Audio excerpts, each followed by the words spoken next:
Hey,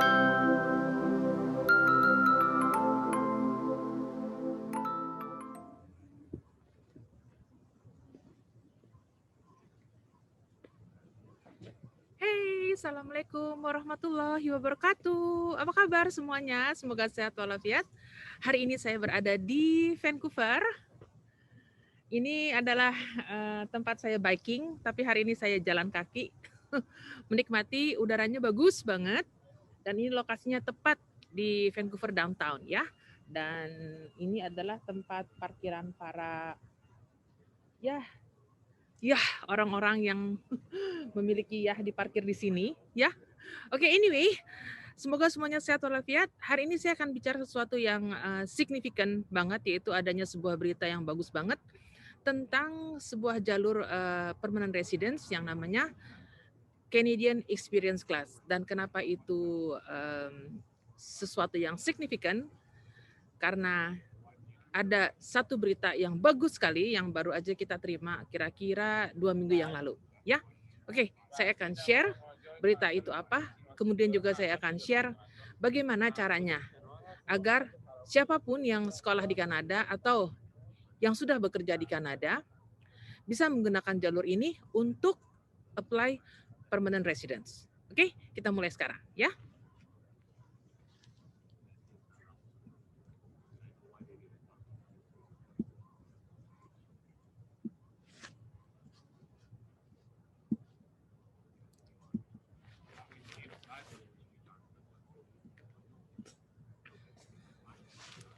Saya akan mulai dengan beritanya dulu, which is ini suatu yang cukup membuat heboh, bahwa baru-baru ini pemerintah telah mengundang quite a lot of people, which is 27,332 people. Jadi invitation atau undangan yang dikeluarkan oleh pemerintah Kanada untuk mengundang para applicants apply permanent residence itu begitu banyak, dan ini katanya salah satu rekor. Dan kemudian yang juga membuat rekod ini membuat berita ini menjadi salah satu yang heboh banget gitu, karena ternyata CRS score yang terendah yang pernah di-invite oleh pemerintah, yaitu 75. Saya nggak tahu ini yang terendah, mungkin ada history lainnya, tapi ini merupakan suatu significant news atau berita yang membuat semua orang itu sampai pada WA ke saya terus atau DM ke Instagram pada nanya, "Bu, apa benar itu skornya 75?" Dan itu benar ya. Jadi ini adalah benar-benar suatu berita atau suatu informasi yang menunjukkan bahwa memang pemerintah nih perlu banget gitu, perlu banget orang, dan memang ini pemerintah memang tetap berusaha untuk mendatangkan imigran karena memang untuk pembangunan negara ini ya, karena memang kan permanent residence adalah sebuah economic program yang bertujuan untuk mendatangkan para imigran, para pendatang untuk tentunya memajukan perekonomian Kanada. Oke, saya akan share apakah itu Canadian Experience Class ya, dan apakah persyaratannya, dan bagaimana Anda yang akan belajar ke Kanada atau yang student yang sudah ada di Kanada dan akan lulus, gimana persyaratannya untuk bisa apply ini? Atau bahkan Anda mungkin yang sudah bekerja di Kanada, mungkin sebagai worker, jadi under working permit, gimana caranya untuk apply Canadian Experience Class dan apa persyaratannya? Oke, saya sudah buatkan persyaratannya. Sorry kalau agak berisik karena juga memang ada orang yang jalan, ada yang biking ya. Tapi ini daerahnya enak sekali ya. Oke, Canadian Experience Class Express Entry, karena ini merupakan suatu program yang memang menggunakan jalur Express Entry untuk prosedur application-nya ya. Jadi Anda kalau ingin menggunakan jalur Express Entry harus qualified di salah satu program yang salah satunya adalah Canadian Experience Class ya. Oke, kita mulai. Jadi Canadian Experience Class itu adalah untuk para skilled workers yang memiliki Canadian work experience ya, memiliki Canadian work experience dan ingin apply menjadi permanent residence ya. Sumber informasi yang akan saya presentasikan pada hari ini berdasarkan informasi dari official website pemerintah Kanada, yaitu cic.uc.ca. Jadi kalau Anda ingin tahu lebih banyak atau Anda akan apply dan prosedur aplikasinya seperti apa, karena itu tidak akan saya bahas. Jadi saya akan hanya bahas persyaratannya. Anda bisa refer ke website ini. Ya, jadi under immigrate, under CEC itu pasti Anda dapat. Oke? Kemudian ya, jadi Canadian Experience Class ini adalah salah satu dari 3 federal program yang harus atau di manage oleh Express Entry System. Jadi gini, setiap orang yang qualified di salah satu program ini, apakah Canadian Experience Class atau di other 2 program yang nanti juga akan saya presentasikan mungkin lain waktu. Dan itu kalau Anda qualified di program ini dan Anda bisa masuk ke Express Entry, wah sorry, ada kapal mau lewat.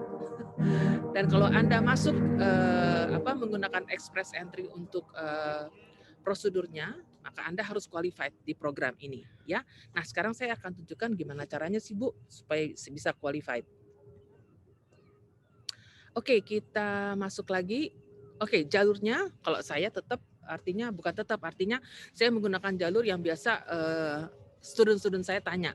Karena mereka biasanya student, jadi kalau misalnya Anda datang ke Kanada, Anda sekolah atau kuliah di Kanada, kemudian Anda lulus ya, kemudian Anda apply pekerjaan atau apply PGWP adalah sebuah izin kerja yang diberikan oleh para student yang sekolah di public school dan di private school untuk beberapa program.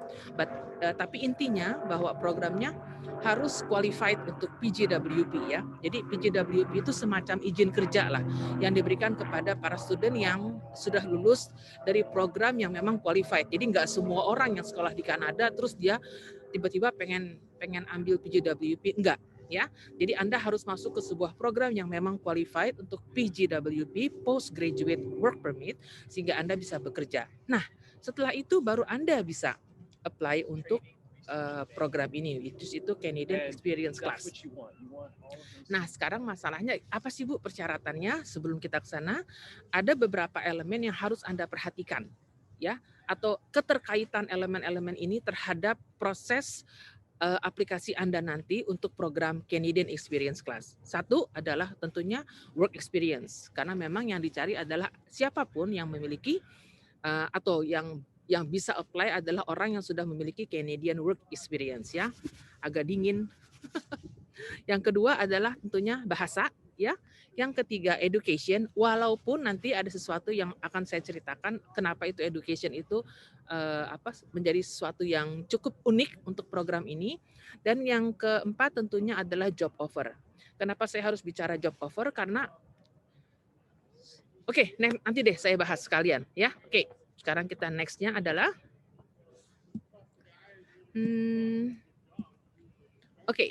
minimum requirement ya. Minimum requirement-nya sebentar ini saya pindahin. Nggak apa-apa deh. Minimum requirement-nya adalah Anda harus at least memiliki 1 tahun pengalaman kerja ya, dan pengalaman kerjanya harus dibayar, jadi nggak bisa volunteer. Dan itu harus dari NOC O, A, or B, Canadian Work Experience for ntar ini agak mengganggu, saya ini dulu, saya pindahin dulu. For the last 3 years ya. Nah, kemudian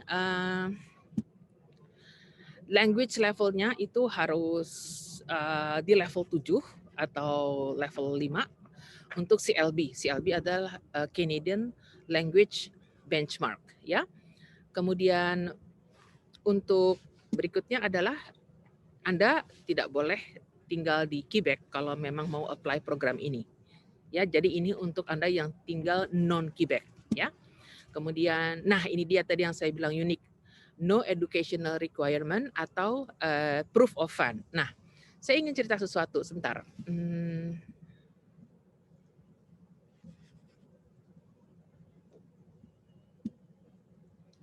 Kenapa itu tidak memerlukan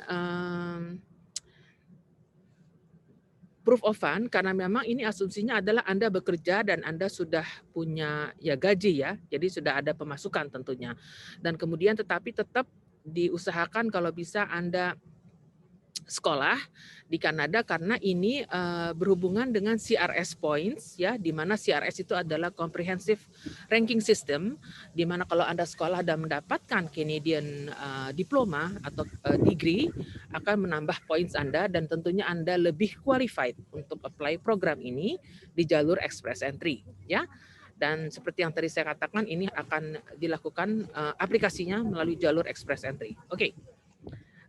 Oh ya, the person can be outside Canada. Jadi kalau Anda misalnya sudah ada di Indonesia misalnya, Anda apply boleh asalkan memenuhi persyaratan tadi bahwa Anda memiliki 1 tahun minimum pengalaman kerja di Kanada untuk 3 tahun terakhir. Ya, 3 tahun terakhirnya itu menentukan sekali. Ya, oke. Jadi bukan yang 10 tahun yang lalu atau 15 tahun yang lalu, enggak. 3 tahun terakhir, kemudian Anda memiliki minimum 1 tahun pengalaman kerja. Ya. Oke, sekarang kita akan bicara mengenai work experience requirement. Ya, ini salah satu yang mesti Anda mengerti sekali ya. Oke, saya akan terangin satu persatu agak detail. Jadi, seperti yang tadi saya katakan, Anda harus memiliki at least 1 year of skilled work experience in Canada.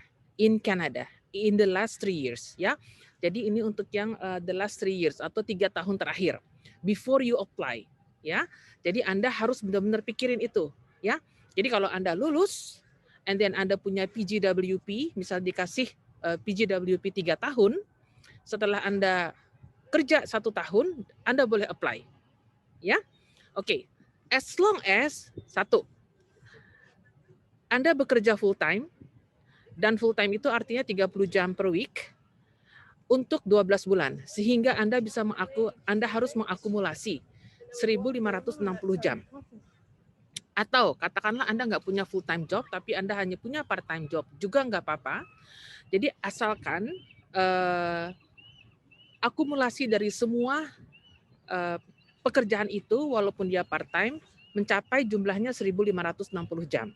Ya, ataupun Anda bekerja full time, lebih dari 2 kerjaan misalnya, 2 kerjaan nggak apa-apa juga, asalkan yang digunakan adalah tadi itu 1.560 jam maksimum ya yang digunakan.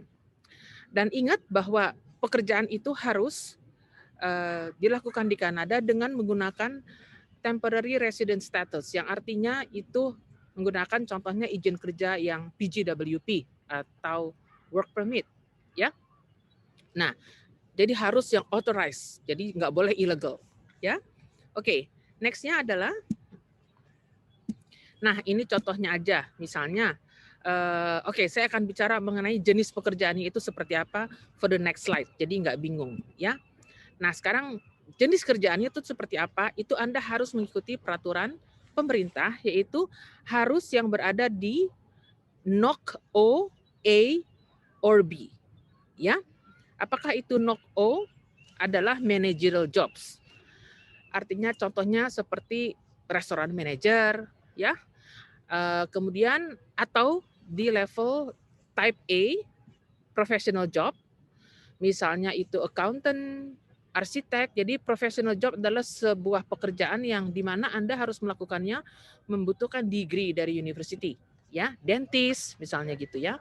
Atau Anda melakukan pekerjaan yang masuk ke dalam kategori skill type B, yaitu semacam technical job. Jadi misalnya electrician, plumber, ataupun kadang cook ya, atau baker, di mana itu membutuhkan education diploma level. Oke? Jadi perhatikan ini ya, Anda harus bekerja dan harus ada di dalam kategori ini, dan it can be more than jadi Anda bisa bekerja di NOC A, jadi contohnya seperti orang ini misalnya, dia manajer ya, dia misalnya manajer di salah satu restoran, tapi dia itu atau dia manajer, dia misalnya seorang accounting manager, tapi dia juga senang baking, jadi dia juga kerja part time jadi baker, boleh juga ya, boleh digabung, boleh dicombine, asalkan tadi jumlah hoursnya itu harus maksimum 1.560 jam ya totalnya untuk apply. Oke? Dan yang paling harus diingat adalah Kalau Anda bekerja dan menerima job offer dari employer, perhatikan job description atau job description yang ada di kontrak kerja Anda itu harus mengikuti detail atau explanation yang ada di NOC O, A, or B ini. Nanti saya akan kasih linknya supaya Anda tahu apa sih yang diinginkan oleh pemerintah. Maksudnya kalau Anda bekerja sebagai accountant manager, itu maksudnya pemerintah tuh saya harus gimana job description-nya. Itu Anda harus mengikuti. Karena kalau enggak itu enggak bisa. Ya nggak diterima. Jadi benar-benar Anda harus patuh. Contohnya dulu suami saya misalnya, dia bekerja sebagai treasury. Oke, maka dia diminta job description-nya di dalam kontrak kerjanya itu. Dan dia harus terangin satu persatu dan harus sesuai. Dia berada di level profesional, yaitu skill type A. Ya, di mana sebagai seorang treasurer dia harus memiliki degree. Oke, ini contoh. Oke, ya. So pay attention. Kemudian masih requirement-nya. Nah, ini dia yang paling penting juga, bahwa kalau Anda seorang self-employment atau Anda bekerja selama masa sekolah, seperti misalnya co-op atau magang ya kita sebutnya, itu tidak bisa digunakan untuk Anda apply program ini. Ya, tidak masuk ke dalam kategori tadi jumlah hours 1.560 itu enggak.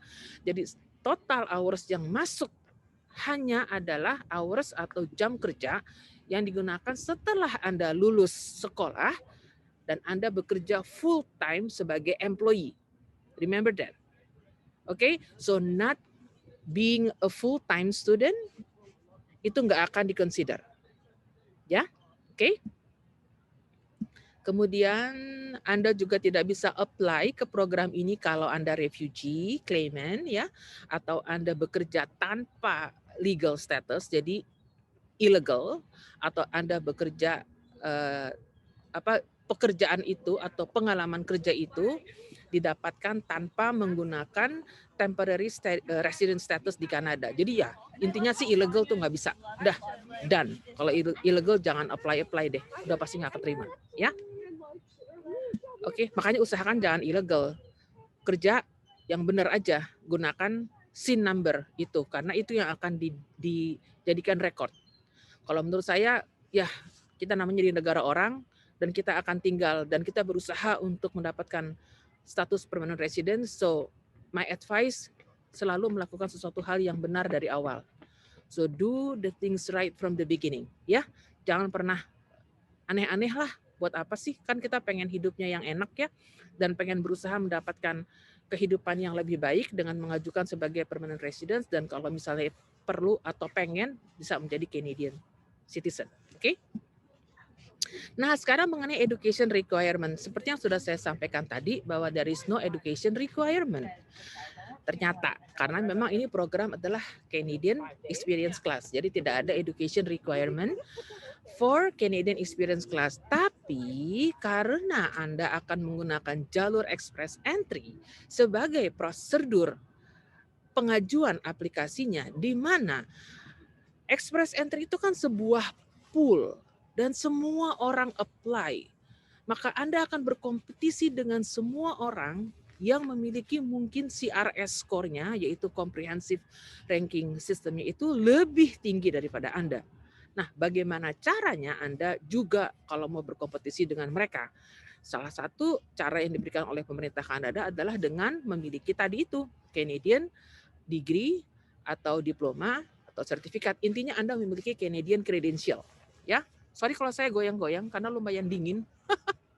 Kemudian kalau Anda tidak sekolah di Kanada, jadi misalnya gini, ini istrinya aja yang sekolah, berarti istrinya bisa apply. Kalau dapat PGWP, istrinya mungkin bisa apply Canadian Experience Class, dan istrinya itu sudah memiliki Canadian credential ya, misalnya degree-nya atau sertifikatnya atau diploma.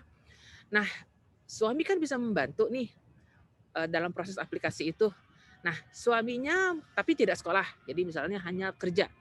Berarti suaminya harus untuk nambah poin ya, harus mengajukan namanya Education Credential Assessment. Kalau kita sih bahasa Indonesia ini kira-kira penyetaraan.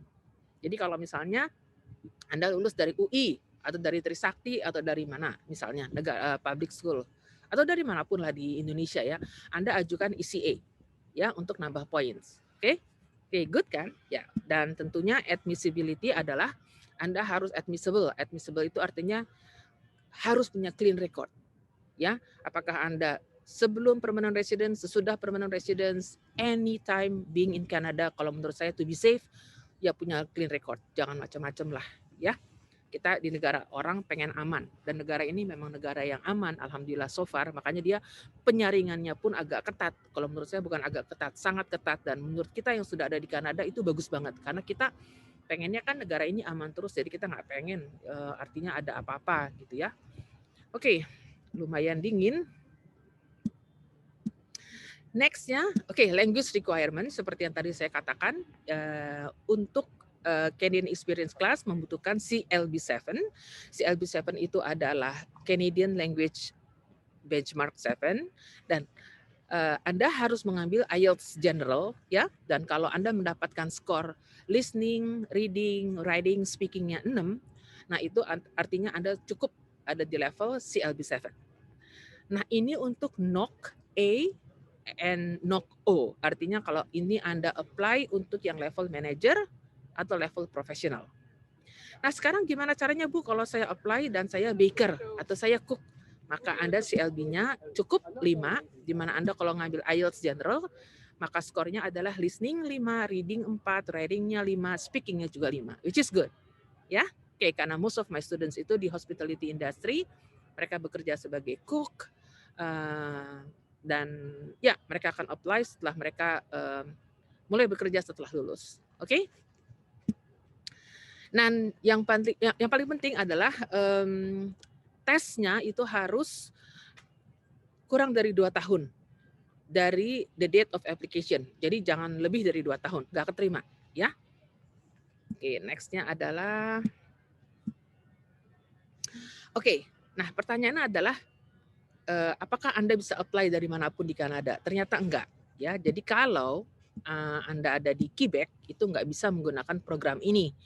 Karena Quebec memiliki program tersendiri ya, namanya Quebec Selected Skilled Workers. Nah, itu intinya Anda tinggal Google lagi ke website yang tadi saya kasih tahu dan cek program yang probably mirip ya dengan program ini tapi khusus untuk Quebec. Nah, kemudian kalaupun Anda mengisi aplikasi, misalnya Anda tinggal di Vancouver, tetap akan ditanya sih, mau tinggal di mana? Ya, Anda bisa tulis di Vancouver atau di Toronto, tapi walaupun menurut pemerintah sih, di sini ditulis dari websitenya bahwa you don't have to settle there. Tetapi, nah satu hal nih, if you are a provincial nominee, jadi gini, misalnya Anda apply sebuah program namanya BC-PNP, adalah itu program aplikasi untuk permanent resident yang melalui jalur provinsi, jadi pemerintah daerah. Ternyata Anda kepanggil atau Anda kepilih atau Anda disebutnya menerima nominasi, maka Anda harus settle di provinsi yang Anda apply itu. Jadi kalau misalnya BC-PNP ya berarti tinggalnya di BC. Kalau Atlantic Provincial Nominee ya berarti tinggalnya di Atlantic Province. Kalau di Saskatchewan tinggalnya di Saskatchewan. Kalau Alberta di Alberta. Intinya kalau apply untuk provincial nominee ya harus tinggal di provinsi tersebut. Ya, iya dong. Anda apply melalui provinsi itu diundang, masa Anda pindah ke tempat lain, kan nggak sopan. Lagi pula ya, kan harus membantu membangun provinsi itu, ya. And again, how to apply-nya, Anda ke website tersebut, ya. Prosedurnya seperti apa?